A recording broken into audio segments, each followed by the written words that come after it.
Selamat pagi adik-adik kelas 11 MIPA.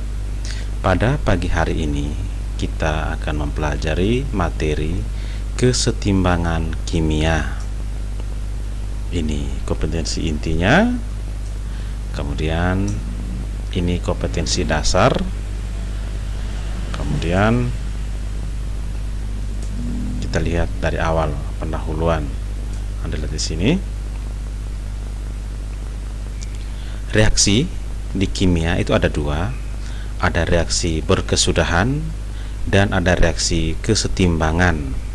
Kalau berkesudahan itu panahnya cuma satu ke kanan, tapi reaksi kesetimbangan itu panahnya bolak-balik, satunya ke kanan, satunya ke kiri. Artinya A ditambah B menghasilkan C, tapi C juga bisa membentuk A dan B. Nah, Anda di sini C pertama 0, lama-lama naik, kemudian A yang pertamanya banyak dan B yang banyak, lama-lama menjadi turun konsentrasinya. Itu untuk reaksi kesetimbangan. Nah, Anda lihat sini keadaan kesetimbangan. Kecepatan reaksi ke kanan sama dengan kecepatan reaksi ke kiri. Itu disebut sebagai reversibel. Kemudian jumlah molekul atau ion yang terurai itu sama dengan jumlah molekul atau ion yang terbentuk dalam satu satuan waktu. Jadi yang terurai dengan terbentuk itu jumlahnya sama. Kemudian kesetimbangan yang dinamis, artinya dia perpindahannya itu konstan. Nah, sekarang kami lihat contoh dari kesetimbangan homogen. Homogen maksudnya wujudnya sama. Kalau gas, gas semua. Kalau cair, cair semua. Anda lihat di sini. Ini contohnya.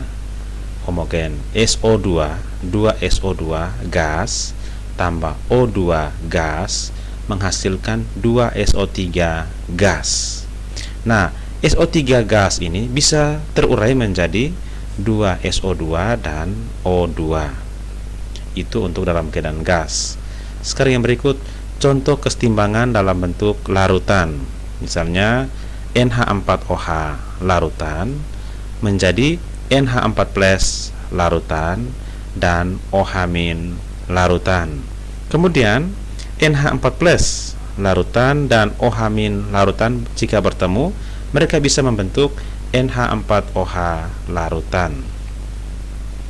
Kemudian ada yang berikut adalah kesetimbangan heterogen. Heterogen itu maksudnya wujudnya tidak sama, ada yang gas, ada yang cair, ada yang padat. Contoh ini kamu lihat, CaCO3 ini padat membentuk CaO padat tambah CO2 gas. Terus CaO padat dengan CO2 gas ini bisa membentuk CaCO3 padat. Kemudian sistem kesetimbangan padat larutan, misalnya BaSO4 padat bisa membentuk Ba2+ larutan dan SO4 2- larutan. Kemudian ada kesetimbangan dalam sistem larutan, padat dan gas. Contohnya CaHCO3 2 kali, ini larutan, bisa membentuk CaCO3 padat, kemudian H2O cairan dan CO2 gas. Nah, kamu lihat sini tetapan kesetimbangan. Ini N2O4 menghasilkan 2NO2. Ini data. Data awal ini misalnya 0, ini 0,670. Kemudian konsentrasi kesetimbangannya 0,0547, ini 0,643. Ini kalau NO2 per N2O4 dapatnya 0,0851. Tapi Anda lihat di sini, kalau NO2 dipangkat 2 per N2O4 nilainya relatif stabil. Kamu lihat sini. ini walaupun angkanya beda-beda, nanti nilai di belakangnya ini tetap sama, yaitu 4,65 kali 10 pangkat min 3. Ini 4,66 kali 10 pangkat min 3. Ini 4,60 kali 10 pangkat min 3. Jadi ini relatif sama. Jadi ini yang disebut dengan nama tetapan kesetimbangan. Kemudian menurut Goldberg dan Waage, dalam keadaan kesetimbangan pada suhu tetap, maka hasil kali konsentrasi zat-zat hasil reaksi dibagi dengan hasil kali konsentrasi bereaksi yang sisa, di mana masing-masing konsentrasi itu dipangkatkan dengan koefisiennya adalah tetap. Jadi saya ulangi, ini teori dari siapa? Goldberg dan Waage. Dia katakan, dalam keadaan kesetimbangan pada suhu tetap, maka hasil kali konsentrasi zat-zat hasil reaksi dibagi dengan hasil kali konsentrasi bereaksi yang sisa, di mana masing-masing konsentrasi dipangkatkan dengan koefisien reaksinya, maka hasilnya adalah tetap. Ini contoh reaksinya. Misalnya ini AA tambah BB menghasilkan CC dan DD. Yang ini sebelah kanan ini adalah hasil reaksi, yang ini bereaksi. Nah, yang huruf kecil ini dianggap sebagai koefisien. Dengan demikian, KC-nya, tetapan keseimbangan adalah C di pangkat C kali D di pangkat D per konsentrasi A di pangkat A kali konsentrasi B di pangkat B. Jadi ini rumusan dari tetapan kesetimbangan. Contohnya,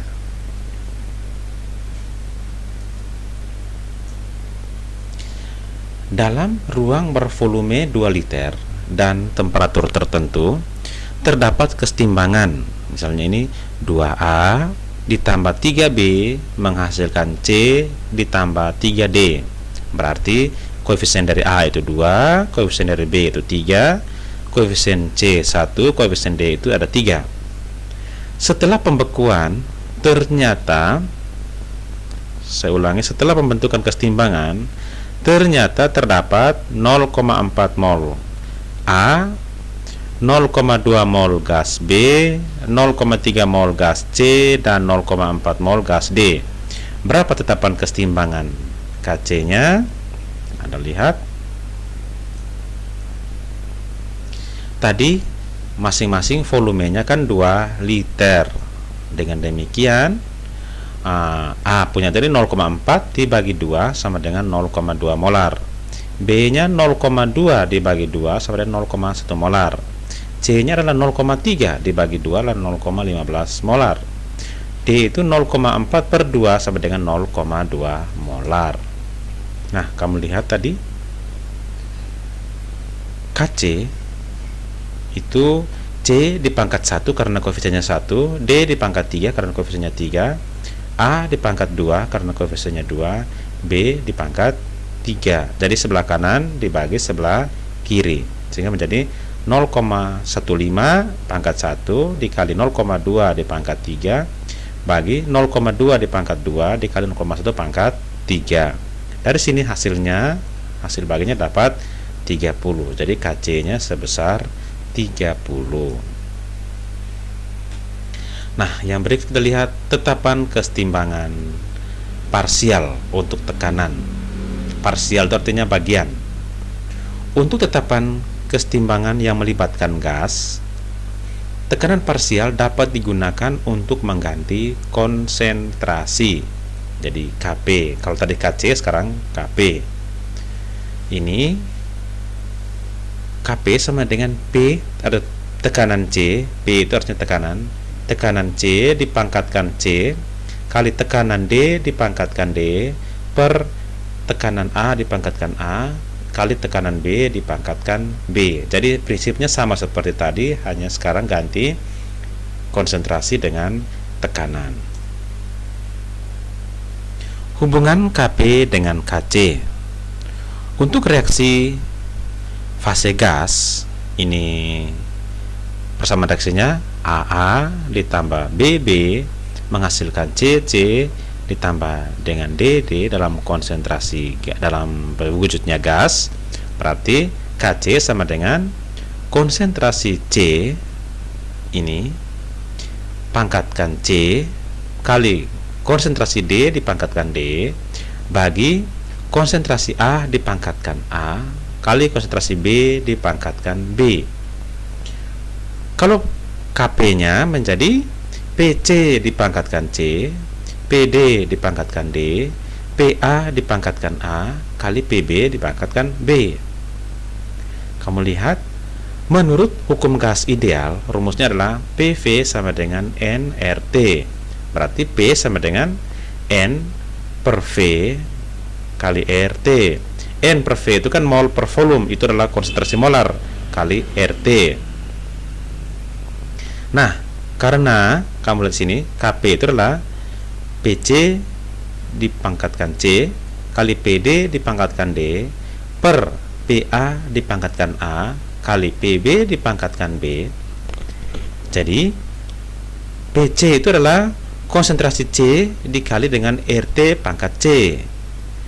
Pd itu sama dengan konsentrasi D dikali RT dipangkatkan D. Demikian juga Pa berarti konsentrasi A dikali dengan RT dipangkat A, dan konsentrasi Pb itu adalah konsentrasi B dipangkatkan dikali RT dipangkatkan B. Nah, kalau kita kasih keluar konsentrasinya berarti C pangkat C kali D pangkat D per A pangkat A kali B pangkat B. Ini kan miliknya Kc yang ini nih. Terus RT-nya kita gabung, C ditambah D kurang A ditambah B, karena A dan B ada di bawah. Sehingga dengan demikian hubungannya Kp sama dengan Kc kali RT pangkat delta N. Delta N itu sama dengan ini tadi, R C tambah D kurang A tambah B. Ini yang delta N. Kemudian kita lihat asas Le Chatelier. Jika dalam suatu sistem kesetimbangan diberi suatu aksi, maka sistem akan memberikan reaksi sedemikian sehingga pengaruh aksi menjadi sekecil mungkin. Saya ulangi, jika dalam suatu sistem kesetimbangan diberi suatu aksi, maka sistem akan memberikan reaksi sedemikian sehingga pengaruh aksi menjadi sekecil mungkin.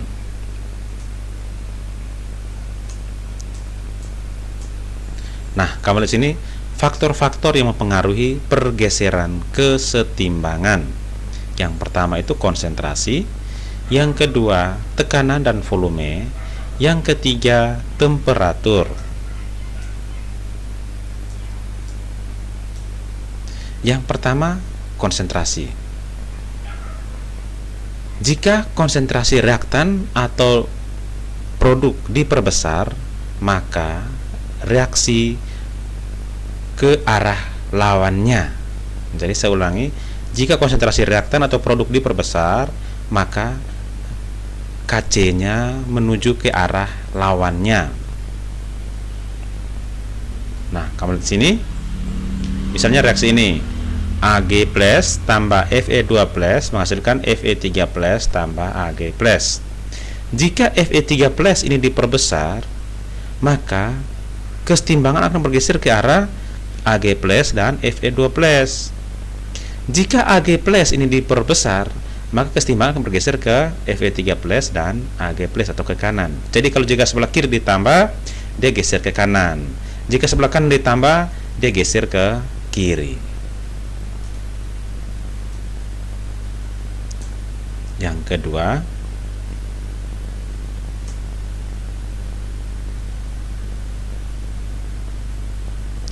jika konsentrasi reaktan atau produk diperkecil, maka reaksi akan bergeser ke arah yang diperkecil. Jadi kalau diperbesar dia menjauh, kalau diperkecil dia mendekat. Contoh kamu lihat sini. Jika Ag plus-nya diperkecil, maka reaksi akan bergeser ke kiri, ke arah Ag plus. Jika Fe3 plus-nya diperkecil, maka dia akan bergeser ke kanan, ke arah Fe3 3 plus.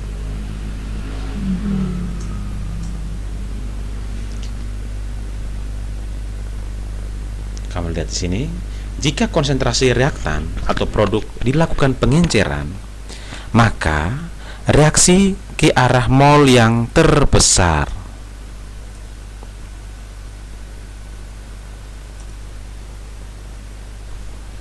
Contoh di sini. Di sini yang dihitung, macam di sini ada lihat larutan dengan padat, maka yang dihitung hanya larutan. Jika gas dengan larutan, maka yang dihitung hanya gas. Di sini kamu lihat sini, Ag-nya ada 1, Fe-nya ada 1, jadi 2. Kemudian di sini Fe3-nya ada 1, di sini Ag dianggap 0 karena dia masih padat. Berarti jika dilakukan pengenceran, dia akan bergeser ke kiri ini, ke arah yang jumlah molnya paling besar. Kemudian yang berikut adalah tekanan.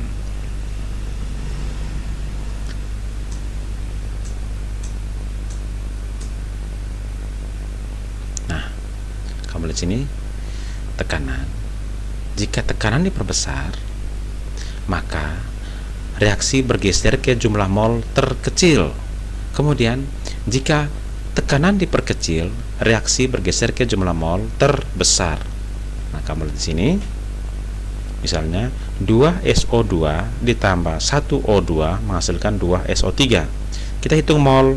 Sebelah kiri ini ada 2 tambah 1, 3. Di sebelah kanannya 2. Nah, jika tekanan diperbesar,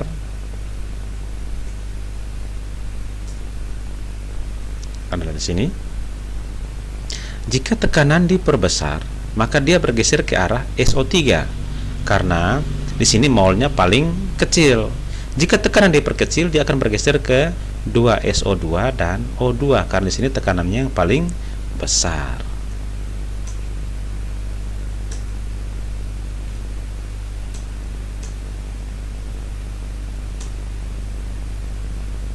Nah, di sini kamu lihat temperatur. Jika temperatur diperbesar, kesetimbangan bergeser ke arah endoterm. Jika temperatur diperkecil, dia akan bergeser ke arah eksoterm. Nah, kamu lihat sini, di sini lihat termokimia itu hari. Kalau delta H-nya negatif, berarti sebelah kanan ini ekso, sebelah kiri ini endo. Kalau delta H-nya positif, berarti sebelah kanannya endo, sebelah kirinya ekso. Nah, kamu lihat, jika suhu diperkecil, dia akan menuju ke eksoterm, berarti ke arah kanan. Jika suhu diperbesar, dia bergeser ke kiri karena di kiri yang endo.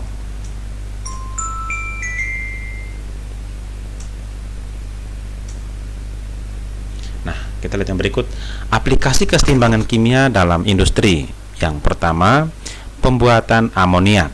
Amoniak itu bahan dasarnya adalah yang ini, N2 tambah 3H2 menghasilkan 2NH3. Delta H-nya min 92,2 kJ. Nah, di sini kita lihat reaksinya berarti reaksi eksoterm karena delta H-nya min.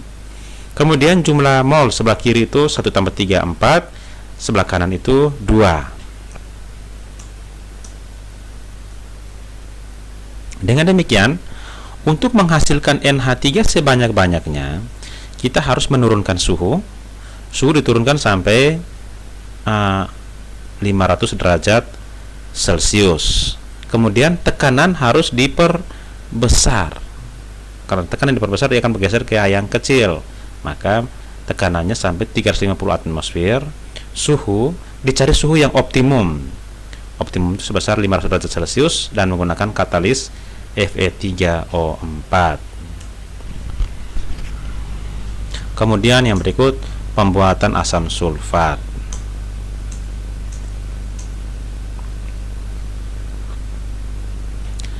Asam sulfat itu adalah H2SO4. Langkah pertama adalah 2SO2 tambah O2 menghasilkan 2SO3. Ini bahan dasar pembuatan SO4. Terus di sini nilainya negatif, berarti suhunya harus diturunkan.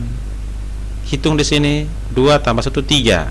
Di sini 2, berarti tekanan harus besar atau diperkecil untuk mendapatkan SO3 sebanyak-banyaknya? Tekanan harus diperbesar. Maka dengan menggunakan katalis ini untuk menurunkan ini suhunya nanti, menggunakan katalis vanadium pentoksida, temperaturnya 420 derajat celcius dan tekanannya 1 atmosfer. Nah, kalau di sini SO3 digabung dengan H2SO4 menghasilkan H2S2O7.